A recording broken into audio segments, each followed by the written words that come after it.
बार बार इस मुद्दे को केंद्रित करते हैं आकर कि जब तक कोई सदन नहीं बांधा जाएगा किसी विशेष जाति, धर्म या लिंग इत्यादि किसी प्रकार की सामाजिक पहचान का, तब तक जो वाद विवाद करने वाले जो भी वक्ता या प्रवक्ता है वो अपने आप में जनरलाइज नोशंस में बंधे रहेंगे। तो यहाँ पे ये अपने आप में जो वर्तमान में वाद विवाद हो रहा है इसके संपूर्ण उद्देश्य को समाप्त कर देते हैं, क्योंकि यहाँ पे जो वाद विवाद हो रहा है उसमें कोई जातीय पहचान या किसी सामाजिक पहचान को कोई सदन नहीं बांधा गया है, अभी तो उसके बिना भी एक वाद विवाद संभव हो पा रहा है। तो यहाँ पे जो वाद विवाद है वो तार्किक आधार पे हो रहा है, ना कि किसी प्री कंसेप्ट नोशन के आधार पे हो रहा है। क्योंकि अगर प्री कंसेप्ट नोशन को आप एक ऑल टाइम एग्जिस्टेंस में मान लेंगे कि वो प्री कंसेप्ट नोशन हर वक्त अस्तित्व में रहेगा ही रहेगा, तो किसी प्रकार का वाद विवाद हो, कैसा वाद विवाद हो, वो अपने आप में अपना इम्पैक्ट दिखा के जाएगा। दूसरी बात ये अंत में बोल के जाते हैं कि यदि आप किसी प्रकार का सदन बना रहे हैं तो उसकी संपूर्ण पहचान के अंतर्गत बिल्कुल अंतर्निहित होकर फिर आपको वैसा वाद विवाद करना है, ये जरूरी नहीं है। तो अपने आप में आप ये मान के जाते हैं कि यदि सदन बन भी रहा है तब भी वो प्री कंसीव नोशंस जो हैं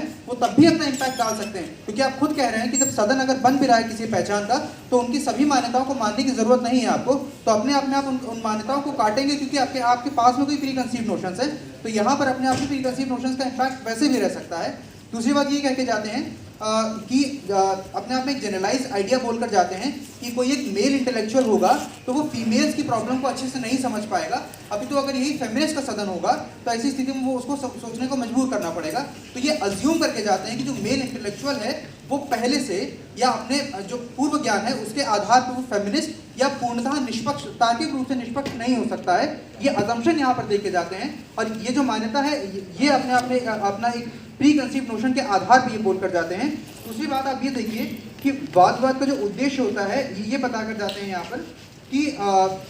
एक इंटरनल सोल्यूशन जो है वो इंटरनल सोल्यूशन ज़्यादा सस्टेनेबल है किसी एक्सटर्नल सोल्यूशन के मुकाबले। इसका पैमाना यूँ कोई बता के नहीं जाते हैं कि वो बेहतर किस आधार पे होगा। तो आप ये समझिए कि इंटरनल सोल्यूशन जो आ रहा है उसके लिए जो अगर कोई अथॉरिटी आ रही है वो अथॉरिटी भी उसी सामाजिक पहचान के अंतर्गत से निकल के आ रही है और वो अथॉरिटी पहले उसी समस्या को एक सामान्य क्रिया मान रही थी या उस मुद्दे को वाद विवाद की आवश्यकता के लिए लायक नहीं मान रही थी। तो अगर वो वाद विवाद की आवश्यकता के लायक नहीं मान रही थी, उस अथॉरिटी के द्वारा वो चीज़ स्वीकार्य थी पूर्णतः, उसमें किसी प्रकार की कोई चर्चा की आवश्यकता नहीं थी। यदि चर्चा की आवश्यकता नहीं थी तो ऐसे में आप ये समझिए कि जो इंटरनल सोल्यूशन है वो कितने समय तक पर्टेन कर पाएगा, क्योंकि जो इंटरनल सोल्यूशन आया है वो किसी पहले से एग्जिस्टिंग फ्रेमवर्क के अगेंस्ट में या उसमें लूपहोल्स निकालते हुए आया है। वो उसी एग्जिस्टिंग फ्रेमवर्क में लूपहोल्स निकाल रहा है जो कि पहले से एक्सेप्टेड थी किसी अथॉरिटी के द्वारा। तो जो स्टेबिलिटी वाली बात ये बोल के जाते हैं, अगर कोई एक एक्सटर्नल पार्टी पूर्णतः तार्किक रूप से कोई एक एक्सप्लेनेशन दे के जाते हैं या पूर्णतः निष्पक्ष रूप से कोई बात रख के जाते हैं, उसकी स्टेबिलिटी ज़्यादा होगी, क्योंकि उसमें अपने आप में किसी ऐसी अथॉरिटी का रोल नहीं होगा जो कि ये डिफाइन करे कि हम जिस धर्म में रह रहे हैं उस धर्म के जो पहले के नोशंस हैं उनको हमें मानना ही मानना पड़ेगा अपने आप में। फिर ये बात ये कह के जाते हैं कि आपको ज़रूरी नहीं है कि आप अगर किसी ये बोल के जाते हैं कि आप धर्म में या किसी एक विशेष सामाजिक पहचान के अंतर्गत अगर आप जा रहे हैं तो आप उस व्यू पॉइंट से देखेंगे, ये नैरो नहीं करेगा। तो आप ये समझिए कि समाज में एक इंक्लूसिव रूप से या एक सामान्य चर्चा चल रही होती है, जो कि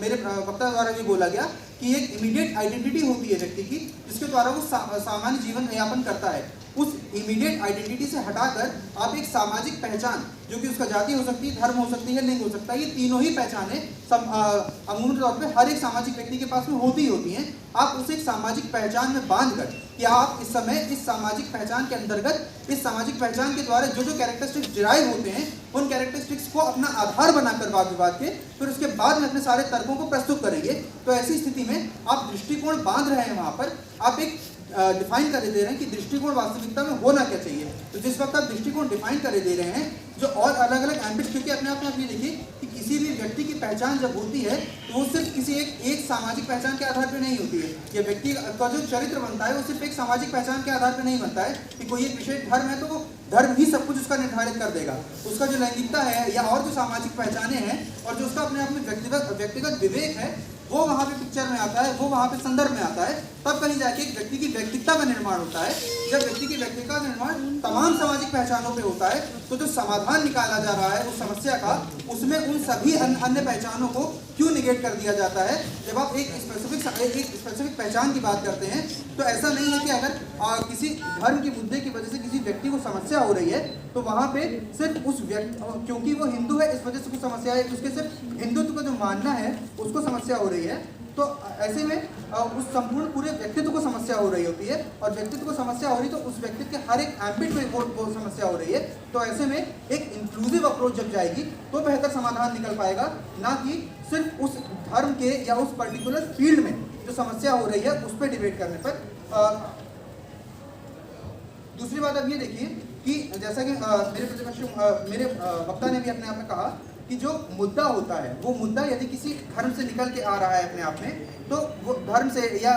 किसी एक पर्टिकुलर सामाजिक पहचान से निकल के आ रहा है, तो सामाजिक पहचान से जब आप बाध्य हो जाएंगे, सामाजिक पहचान से आपके सारे डेरिवेटिव्स निकलेंगे। सारे डेरिवेटिव्स जो सामाजिक पहचान से निकल रहे हैं, तो उन डेरिवेटिव्स को अपने आप में आप पूर्णतः तार्किक सिद्ध नहीं कर सकते, क्योंकि जब आप वाद विवाद कर रहे हैं तो वाद विवाद में आपका एक पक्ष आके ये बोल सकता है कि ये तार्किक है, नहीं है। बात ये नहीं है, बात ये है कि क्योंकि हम इस सामाजिक पहचान के हैं या हम एक निर्धारित मान्यता को मानते हैं, तो इस वजह से हमारा जो ये क्रिया है या ये जो हम कार्य कर रहे हैं ये पूर्णतः सही है या ये पूर्णतः स्वीकार्य होना चाहिए आपको, क्योंकि हम जो हमारे पूर्वज हैं या जो भी जहाँ से भी ये संपूर्ण चीज़ें जनरेट हो रही हैं, वो लोग इसी चीज़ को एक्सेप्ट करके इसी आइडेंटिटी के साथ में सस्टेन कर पा रहे थे अपने आप पे। तो तमाम ऐसे बिंदु उठ सकते हैं प्रतिपक्ष या किसी दूसरे पक्ष के द्वारा, जो कि उस समस्या के वास्तविक जड़ के पर ना पहुंच पर किसी ऐसे अल्टरनेटिव पे चले जाएं जो कि